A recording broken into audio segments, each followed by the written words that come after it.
Well, everyone tells you what to do in a market, but we're going to tell you what not to do. The common mistakes that you can avoid while building your portfolio. Kirtan Shah, the founder and CEO of Credence Wealth Advisors, has been here with us, telling us how to build a sound portfolio so that you can have sound sleep, right? that's all we try to do, I guess, when we try to create wealth for ourselves. But Kirtan, before the break, you were telling us about the common mistakes that one should avoid. I've heard this a lot, that one shouldn't invest in NFOs. Now, is that a big mistake that people make as well? And what is your thought on that? Sonia, look, there are roughly 16 to 1700 schemes in the mutual fund industry today, right? There are at least 300 to 400 schemes, a little here and there. I might not be exactly right with the data, but there are at least 300, 400 schemes in the industry where you will have a 10-year, 15-year, 20-year performance, right? You would have seen that scheme go through 2008, 13, 14, 2020. They would have seen 3 cycles of ups and downs in the market, right? Now, while you have such scheme available in the market where you've seen how these schemes did when the markets were not doing well, how did these schemes do when the markets were doing well, right? Investing in an NFO which has no background, right? And you have absolutely no idea of how this will play out when there is a downturn or an upturn that is going to come up the next. It does not really add a lot of value to the portfolio, in my opinion, right? There is a misconception, in my opinion, that investors think that they believe that the fund will find it easier to move from 10 rupees to 11 rupees, then move from 100 to 110. Yeah. Look, largely it's the same 10% movement that we are talking about, but this is mental processing. It's that same concept where people like to buy penny stocks because they believe the value of the stock is lower, but that is like the biggest misconception, right? Absolutely, right? So I think, in my opinion, you should do NFOs only when you've come across a theme or a product which is not available in the existing investment universe, right? That is where you would want to take a bet saying, you know, look, something like this is not available. I don't know whether, what and how NX scheme would have performed had the scheme been around. Is where you take a bet on the NFO because you like that product and you don't have an existing product in that space. But if an NFO comes out where there are 20s, 50 funds available with 10-year, 15-year, 20-year history, I really see no logic of doing an NFO investment just because the NAV is 10 rupees. Okay, guys, he's really, strengthened the case of not investing in NFOs, so don't make that mistake. But let's talk about the funds now, right?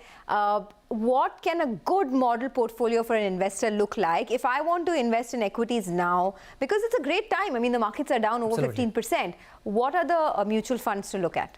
So, Sonia, there are 4 things, in my opinion, that somebody should look at before building a portfolio, what we are talking about, right?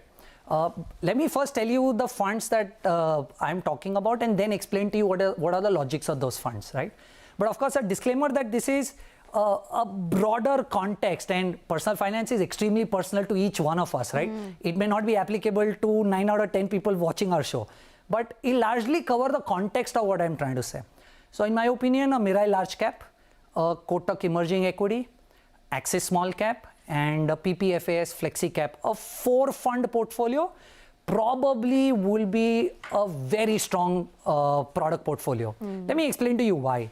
So reason 1, in my opinion, like I just explained to you, instead of doing a flexi or a multi-cap, I would rather do a large cap, mid cap, small cap equal weight, right? So Mirae is large, Kotak is mid, and Axis is small. That takes care of. And Mirai's performance has been good compared to its peers? Very good. Okay. Right? So that's one. Similar is the case for Kotak and Axis. Absolutely. Okay. So that's case 1. Second, geographical diversification, right? And I was telling you how probably you can play some themes out, right? But I'll tell you a challenge with geographical diversification. In the Indian context, when you try and invest in a NASDAQ, that's considered in terms of taxation as debt investing.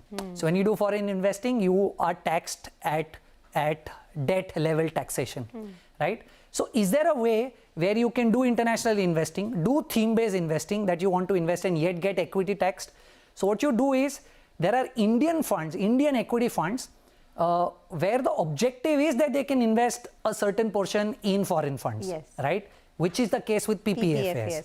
But so, there was a stoppage on that, right? Yes, but I think that's just been 2 months. It probably might take a little more, but it'll open up eventually. So one shouldn't, if you have an investment in PPFAS, up until now, one shouldn't stop your SIP. Absolutely not, in my opinion. Okay. So what happens is with PPFAS, you get the geographical diversification that you are really looking at, plus you get the equity taxation, which is advantageous in my opinion. Okay. The third, we spoke about value and growth, right? This combination has a brilliant mix of value and growth, Okay. right?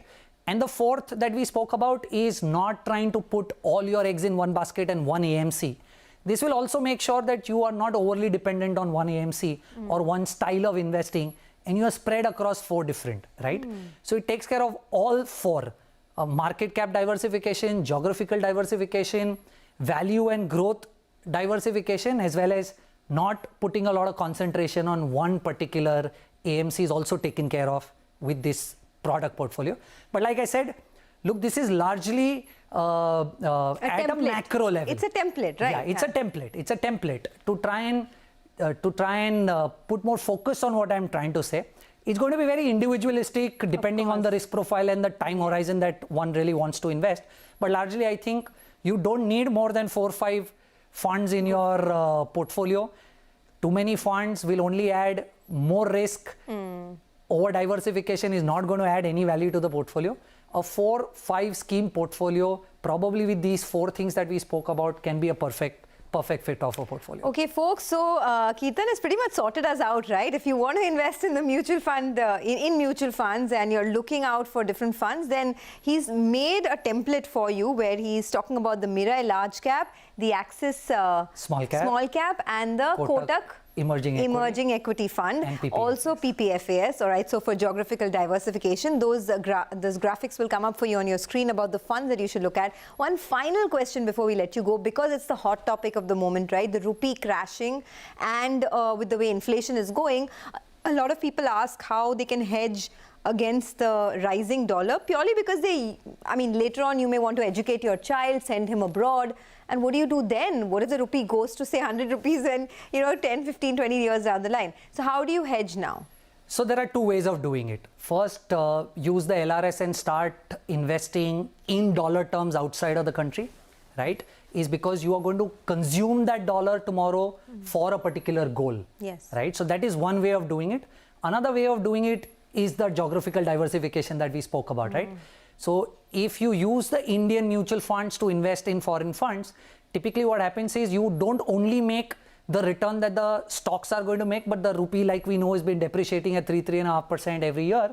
That also starts adding value to your portfolio, right? So a rupee portfolio versus a dollar portfolio, the dollar portfolio will keep adding 3.5% more, assuming everything else is the same because the rupee is depreciating. So the best way, if you really have a goal, you should start investing in dollar denominated assets globally, right? Is because you are investing in dollar, you will receive maturity in dollar, and you can use that dollar for your goal. Later on, yeah. But otherwise, if that seems too complicated, I think start taking exposure to geographies where the investments happen in dollar, and you in turn earn that rupee depreciation in your investments. Apart from PPFAS, any other funds that have geographical exposure? There are so many of these funds, specifically in the flexi-cap space now, that have come up with this.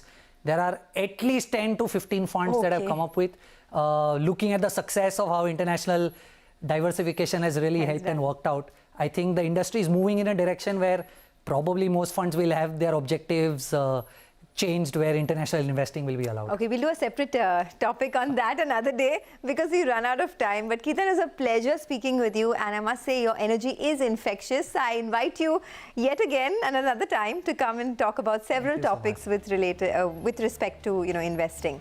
All right, with that, it is curtains down on this special edition. Keep writing to us. We love receiving feedback from you. Until next week, same time, same place. Stay safe.